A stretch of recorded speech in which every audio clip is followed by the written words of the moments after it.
Halo Sobat Baku Hantam, Presiden Rusia Vladimir Putin al-Moskowi pada hari Jumat ini untuk pertama kalinya menguraikan syarat-syarat Rusia untuk mengakhiri perang di Ukraina dan memulai perundingan damai.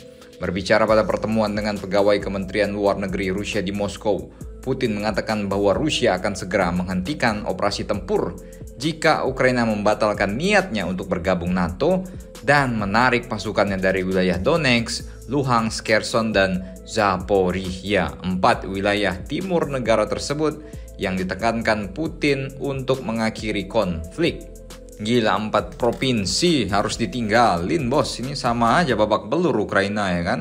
Segera setelah Ukraina mulai menarik pasukan dari Donbas dan Novorossiya di wilayah tersebut, kemudian Ukraina berjanji untuk tidak bergabung dengan NATO, maka pasukan Rusia akan menghentikan tembakan dan siap untuk bernegosiasi. Saya kira hal itu tidak akan memakan waktu lama, kata Putin.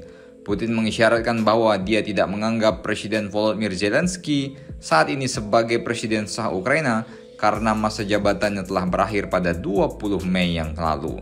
Rusia memang melancarkan perang pada 24 Februari 2022. Sehubungan dengan perang tersebut, Ukraina pun mengumumkan darurat militer dan tidak mengizinkan diadakannya pemilihan presiden. Sebelum perang dimulai, harapan Ukraina untuk bergabung dengan NATO dipandang masih jauh, meskipun harapan tersebut menjadi semakin serius mengingat konflik ini. Pengumuman Putin ini disampaikan sehari setelah negara-negara G7 mengumumkan paket pinjaman baru senilai 50 miliar dolar untuk Ukraina, dan Washington serta Kiev menandatangani perjanjian keamanan berdurasi 10 tahun yang berupaya menggarisbawahi bahwa dukungan Barat terhadap negara Ukraina akan terus berlanjut tanpa batas waktu. Ngeri ini. Mungkin lama-lama Zelensky minta nuklir, dikasih bos.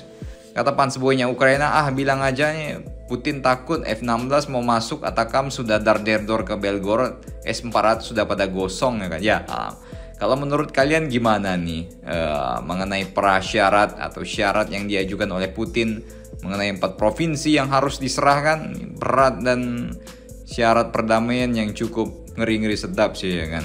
Tapi yang dilawan nih juga bukan negara ece-ece bos. Ukraina ini negara yang terbesar kedua di Eropa.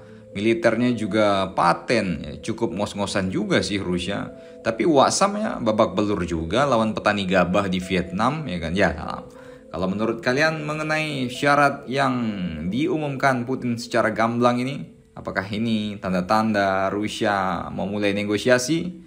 Silakan komentar dan baku hantam kalian di bawah.